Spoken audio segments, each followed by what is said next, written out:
Mnangagwa knows what Western countries want.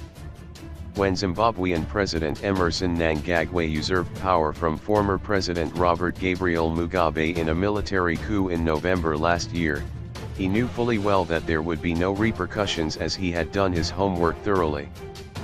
He was aware that Western countries did not care much about democracy, but rather were more interested in geopolitical influence, business, and making money, their national interests in other words. That is why the first order of business for his administration was to make as much noise as possible that Zimbabwe was open for business. This mantra is not directed at ordinary Zimbabweans, but to Western countries and their investors with whom he needs to mend broken relations. Mnangagwa is not a fool. He has been in the political field for a long time, and knows how the game of global geopolitics is played.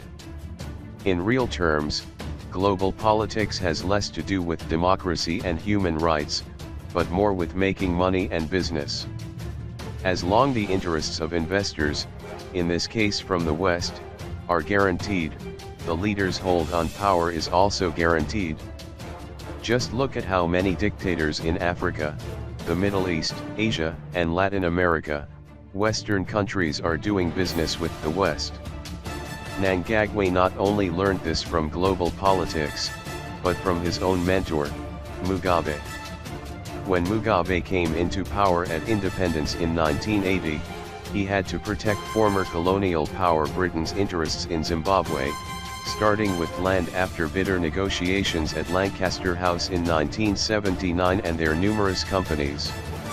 Although the British initially wanted the late Bishop Abel Mugabe to win, when Mugabe eventually won the 1980 elections, they worked with him well despite that those polls were fraught with irregularities, violence, and intimidation. The British didn't care. They embraced Mugabe and gave him numerous accolades in Western capitals. He became their guy. While he was being bestowed all these prestigious awards, which included honorary degrees, a knighthood from the British monarch, and many others, Mugabe was busy slaughtering tens of thousands of innocent citizens, unarmed men, women, and children in the Midlands and Matabeleland provinces with impunity. The West never said a word, let alone impose sanctions on him. From the killing fields, he continued globe-trotting to all their capitals and receiving more accolades. Actually, the British were part of Gukuraindi as they supplied Mugabe's military with arms and trained his army, which was cowardly used to fight ordinary, unarmed people. As karma would have it, the same army later toppled Mugabe. The North Korean trained 5th Brigade however executed this operation. Of course, the West wrongly believed ZAPU, which was Soviet-sponsored, was communist, and to them by extension the N-Devils who largely supported the party were also communists who should not be allowed anywhere near power as they would nationalize their businesses. That was part of Cold War propaganda. However, as far as the West is concerned, Mugabe made a big mistake in 2000 by violently grabbing land and allowing a few white farmers to attack or killed. That is when the issue of democracy, human rights, and elections rigging started to surface. During Gukuraindi, they said nothing about human rights abuses even when as many as 20,000 civilians were massacred by the Mugabe's troops. Only when their interests were affected did they start screaming and making noise. They inevitably imposed sanctions on Mugabe and his regime. If there is one thing that Mugabe had been right about throughout his later years in power, it was that the sanctions imposed on his regime had nothing to do with democracy and human rights, but were a direct result of his land reform program and dispossession of white farmers. He knew it because he committed the most heinous human rights abuses during Gukuraindi, but the West looked aside, while showering him with awards. Maybe he forgot the script in 2000 when he started tampering with Western interests. If he had not done that, the opposition would have been brutalized and elections stolen without any whimper from the West. Sanctions would not have been imposed. This lesson was not lost on Mnangagwa when he came into power. He had seen how the West has propped up similar tyrants in the past as long as their interests were protected.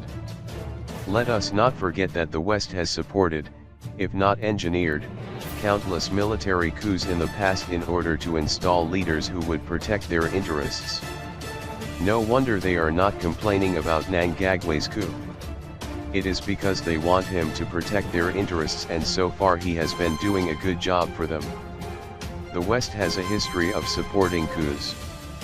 For instance, on September 11, 1973, Chile's General Augusto Pinochet ousted socialist Salvador Allende in a Western-backed coup.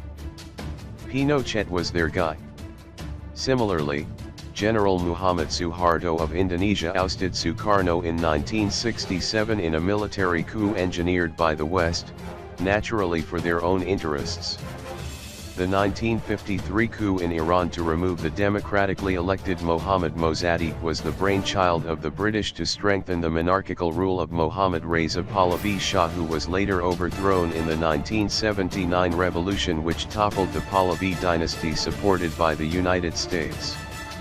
That marked the eventual replacement of 500 years of continuous Persian monarchy with an Islamic republic under the Grand Ayatollah Ruhollah Khomeini. Furthermore, many other tyrants were supported and protected by Western powers for similar reasons. These included the Philippines' Ferdinand Marcos, Saddam Hussein before the fallout, and Latin American dictators. Today, the script has not changed at all. That is the lesson Mnangagwa, who is resisting apologizing for Gukarayandi in which he was involved without any noise from the West, has so effectively learned. Those pinning their hopes on Western countries, especially Britain, to observe the forthcoming general elections impartially are only fooling themselves. Zimbabweans need to realize things have changed and they are now on their own again. Zimbabwe is open for the West to do their usual business, pursuing their interests at all cost.